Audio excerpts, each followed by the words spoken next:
Olá, pessoal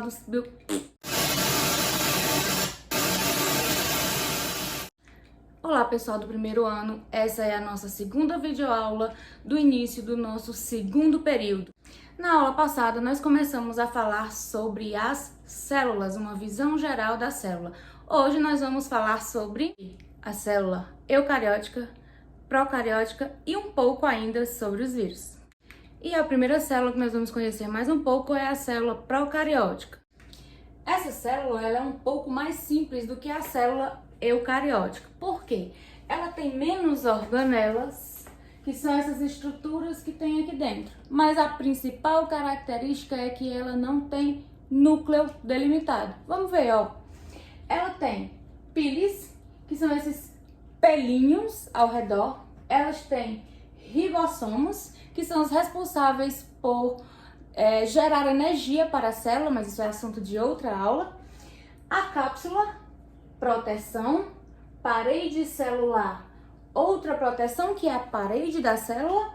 Aí ainda tem o flagelo, o nucleoide ou DNA, né, que é a parte onde deveria estar o núcleo se fosse uma célula eucariótica.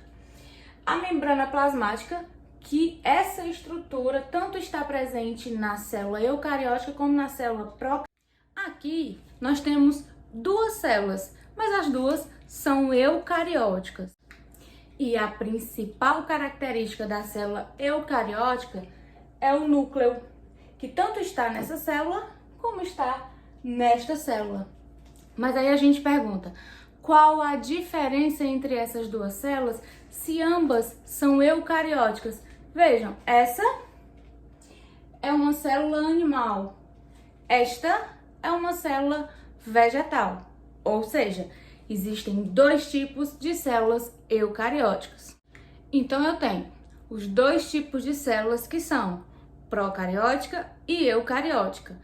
Uma tem núcleo, que é a eucariótica, e a outra não tem núcleo, que é a procariótica, ou seja, a mais simples, ok?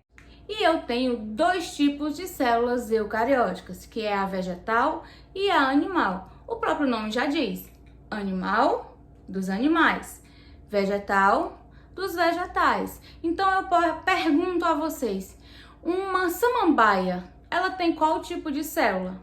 Eucariótica ou procariótica? Vegetal ou animal? Dessa forma, nós temos um comparativo. Vejam comigo. Eu tenho na célula animal, que é esta, na célula vegetal e na célula procariótica, bacteriana. Na célula animal, eu tenho membrana plasmática, na vegetal também tenho e na bacteriana também tenho. Então, eu tenho essas três estruturas. Se vocês analisarem a tabela, onde tem o sinalzinho de mais, são as estruturas que estão presentes nos três tipos de células. Então, observem que o núcleo, que é a terceira opção, eu tenho núcleo na célula animal, na célula vegetal, mas na célula bacteriana eu já não tenho essa estrutura. Outra estrutura muito importante na diferenciação das plantas, das células, é o cloroplasto. Observe. Na célula animal, eu não tenho o cloroplasto, nem na célula bacteriana. Então, qual é das três células a única que tem o cloroplasto? É a célula vegetal.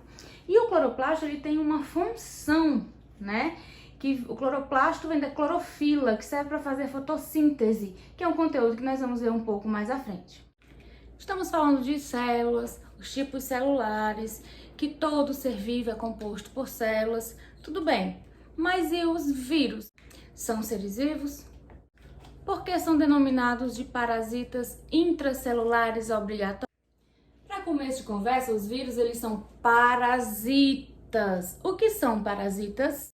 São aqueles seres que se apoderam, entram no corpo de outros seres vivos, moram lá, se alimentam lá e oferecem prejuízo ao seu hospedeiro. O piolho. O piolho é um parasita, porque ele mora na minha cabeça, na minha não, na nossa cabeça, na de vocês tem, né? Mora em algumas cabeças coça, se alimenta, ou seja, ele tem casa, comida e roupa lavada, no caso, casa lavada. E ele oferece prejuízo ao hospedeiro, que no caso somos nós. Então isso é um parasita, é um ser que vive, né? Ou se aloja no corpo de outro ser vivo e causa prejuízo. Esse tal de vírus, ele é um parasita. E ele é denominado parasita intracelular obrigatório. Intra, dentro, intracelular obrigatório. Isso quer dizer o quê? Que ele só vai se reproduzir, se multiplicar se ele estiver no interior de alguma célula. Alguma pergunta por aí? Sim, diga. Professora, quantos tipos de células tem mesmo? Bom, meu bem, os tipos celulares, eles são dois, que eu tenho a célula procariótica e a eucariótica.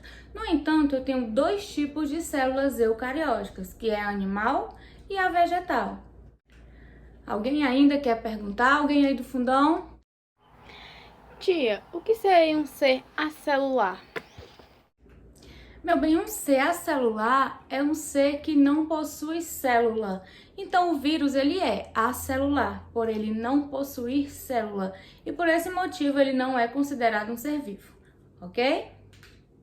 Alguma dúvida, deixa aí no zap, manda lá no zap que a gente tá no ponto para responder, tá?